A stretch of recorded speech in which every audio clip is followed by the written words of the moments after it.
Good morning to all. നമ്മൾ ഇന്ന് ഈ വീഡിയോയിൽ ഡിസ്കസ് ചെയ്യുന്നത് +1 ഫിസിക്സ് ടെക്സ്റ്റ് ബുക്കിലെ 4ാമത്തെ ചാപ്റ്ററായ ലോസ് ഓഫ് മോഷൻ എന്നതിലൊരു ഇമ്പോർട്ടൻറ്റ് ടോപ്പിക്കാണ് Newton's third law of motion.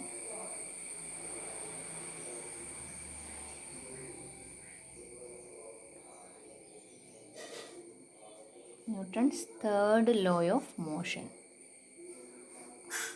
ഇവിടെ നമ്മളൊരു സ്പ്രിങ് എടുക്കുവാണ്. ആ സ്പ്രിങ്ങിൽ നമ്മുടെ കൈ ഉപയോഗിച്ച് ആ സ്പ്രിങ്ങിനെ താഴേക്ക് താത്തുവാണെന്ന് കരുതുക. അതായത് സ്പ്രിങ്ങിലേക്ക് നമ്മളൊരു ഫോഴ്സ് പെർപെൻഡിക്കുലറായിട്ട് കൊടുക്കുന്നുണ്ട്, ഒരു ഫോഴ്സ് അപ്ലൈ ചെയ്തു. അപ്പോൾ എന്തായിരിക്കും സംഭവിക്കുന്നത്? നമുക്ക് തന്നെ അനുഭവപ്പെടുന്നൊരു കാര്യമാണ്, നമ്മൾ സ്പ്രിങ് താഴേക്ക് അമർത്തുമ്പോൾ നമ്മുടെ കയ്യിൽ സ്പ്രിങ് ഒരു ഫോഴ്സ് തരുന്നതായിട്ട് നമുക്ക് തന്നെ ഫീൽ ചെയ്യാറുണ്ട്.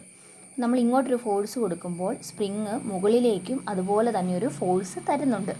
അത് നമുക്ക് അനുഭവപ്പെടുന്ന ഒന്നാണ്. സോ ഈ ആദ്യം കൊടുക്കുന്ന ഫോഴ്സിനെ, അപ്ലൈ ചെയ്യുന്ന ഫോഴ്സിനെ നമുക്ക് ആക്ഷൻ എന്ന് വിളിക്കാം. ഇവിടുന്ന് സ്പ്രിങ് തിരികെ നമ്മുടെ കയ്യിലേക്ക് തരുന്ന ഫോഴ്സിന് റിയാക്ഷൻ എന്ന് പറയുന്നു. ആ റിയാക്ഷൻ നമ്മൾ ഓൾറെഡി റീസ്റ്റോറിങ് ഫോഴ്സ് എന്നൊക്കെ പറഞ്ഞ് പഠിച്ചിട്ടുണ്ട് ചെറിയ ക്ലാസ്സുകളിൽ. അതായത് സ്പ്രിങ് അതിൻ്റെ പഴയ പൊസിഷനിലേക്ക് എത്താൻ വേണ്ടി കൊടുക്കുന്ന ഫോഴ്സാണ് റീസ്റ്റോറിങ് ഫോഴ്സ് എന്ന് പറയുന്നത്. അപ്പോൾ നമ്മൾ അപ്ലൈ ചെയ്യുന്നത് ആക്ഷനും തിരിച്ച് അതിൻ്റെ റീസ്റ്റോറിങ് ഫോഴ്സ് റിയാക്ഷനുമാണ്. അത് ഓപ്പോസിറ്റ് ഡയറക്ഷനിലാണ് അനുഭവപ്പെടുന്നത്. ഇനി മറ്റൊരു കേസ് നോക്കാം. നമ്മളൊരു ബീക്കറിനുള്ളിൽ അല്ലെങ്കിൽ ഒരു ബക്കറ്റിനകത്ത് കുറച്ച് വെള്ളം എടുത്തെന്ന് കരുതുക. ഒരു ബക്കറ്റിനുള്ളിൽ വെള്ളമുണ്ട്. എന്നിട്ട് ഒരു ഗ്ലാസ്സോ അല്ലെങ്കിൽ എന്തെങ്കിലും ഒരു പാത്രം നമ്മൾ ഇതിനുള്ളിലേക്ക് ഇറക്കി വെക്കുവാണെന്ന് വിചാരിക്കുക. വെള്ളത്തിനുള്ളിലേക്ക് നമ്മൾ താഴ്ത്തുന്നു. അപ്പോൾ എന്ത് ചെയ്യണം? നമ്മളൊരു ഫോഴ്സ്, ഇപ്പോൾ ഇവിടെ ഒരു ഗ്ലാസ് ആണ് താഴേക്ക് താത്തുന്നതെങ്കിൽ നമ്മൾ ആ ഗ്ലാസിൻ്റെ മുകളിലൊരു ഫോഴ്സ് അപ്ലൈ ചെയ്യുന്നുണ്ട്.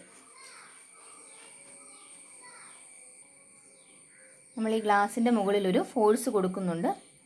അതിനെ ആക്ഷൻ എന്ന് വിളിക്കാം. ഇനി അങ്ങനെയാണെങ്കിൽ നമുക്ക് ആ ഗ്ലാസ് താഴേക്ക് താത്തുമ്പോൾ വെള്ളം നമ്മുടെ കയ്യിലേക്ക് അല്ലെങ്കിൽ ആ ഗ്ലാസ്സിലേക്ക് ഒരു ഫോഴ്സ് കൊടുക്കുന്നതായിട്ട് നമുക്ക് അനുഭവപ്പെടുന്നതാണ്. ആ ഫോഴ്സ് എങ്ങനെയായിരിക്കും? നമ്മൾ കൊടുക്കുന്ന ഫോഴ്സിൻ്റെ ഓപ്പോസിറ്റ് ഡയറക്ഷൻ ആയിരിക്കും. അതിനെ നമുക്ക് റിയാക്ഷൻ എന്ന് വിളിക്കാം.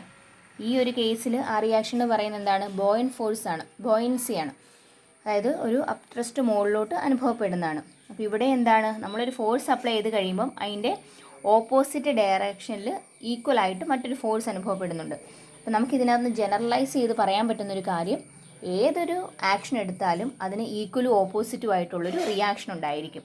അപ്പം ഏതൊരു ആക്ഷൻ ആണെങ്കിലും അതിന് ഈക്വലും ഓപ്പോസിറ്റുമായിട്ടൊരു റിയാക്ഷൻ ഉണ്ടായിരിക്കും. ഈക്വൽ ആൻഡ് ഓപ്പോസിറ്റ് റിയാക്ഷൻ എന്ന് പറയാം. Every action there is an equal and opposite reaction. അതിനെയാണ് Newton's third law of motion എന്ന് വിളിക്കുന്നത്. അങ്ങനെയാണെങ്കിൽ നമുക്ക് ഈ സെൻറ്റൻസിനുള്ളിൽ നിന്ന് വേണമെങ്കിൽ ഒരു ഡൗട്ട് തോന്നാം. അതായത് ആക്ഷനും റിയാക്ഷനും ഈക്വലും ഓപ്പോസിറ്റുമാണ്. അങ്ങനെയാണെങ്കിൽ അത് പരസ്പരം ക്യാൻസൽ ചെയ്ത് പോകത്തില്ലേ എന്ന് ആലോചിക്കാം. പക്ഷേ ഇത് ക്യാൻസൽ ചെയ്ത് പോവുമോ? നമുക്കിവിടെ നോക്കാം. ഈ സ്പ്രിങ്ങിൻ്റെ കേസ് ഒരു എക്സാമ്പിൾ നോക്കാം. ഇതിൽ നമ്മൾ ആക്ഷൻ എന്തിൻ്റെ മുകളിൽ അനുഭവപ്പെടുന്നതാണ്? സ്പ്രിങ്ങിൻ്റെ മുകളിൽ അനുഭവപ്പെടുന്നതാണ്. എന്നാൽ റിയാക്ഷൻ എന്ന് പറയുന്നത് നമ്മുടെ കയ്യിൽ കിട്ടുന്നതാണ്. അതായത് ആക്ഷനും റിയാക്ഷനും ഈക്വലും ഓപ്പോസിറ്റുമാണ്. പക്ഷേ അത് രണ്ട് വസ്തുക്കളിലാണ് അനുഭവപ്പെടുന്നത്. രണ്ട് ഒബ്ജക്റ്റുകളിൽ അനുഭവപ്പെടുന്നത് കൊണ്ട് അത് പരസ്പരം ക്യാൻസലായി പോകുമോ? അത് പരസ്പരം ക്യാൻസലായി പോകത്തില്ല. അപ്പോൾ Newton's third law of motion എന്ന് പറഞ്ഞാൽ every action there is an equal and opposite reaction, but there is no cancellation. അതായത് ആക്ഷനും റിയാക്ഷനും പരസ്പരം ക്യാൻസൽ ചെയ്ത് പോകുന്നില്ല. കാരണം എന്താണ്?